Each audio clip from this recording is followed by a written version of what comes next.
Bonjour, hello everyone. I want to just tell you and confirm that I'm alive and well. Thank you so much for your love, concern, support. While all this was happening, I was in Abu Dhabi.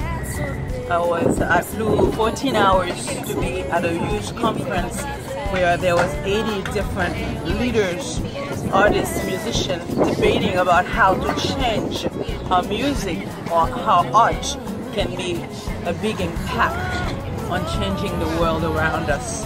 That's what I've been doing. But we put this behind. I am so grateful that all of you came and calling, and I'm just grateful to be alive, and I'm more concerned about making the best with what is given to me.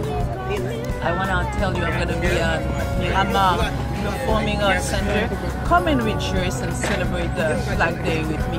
That would be a very positive way to start that new, refreshed beginning. Thank you all.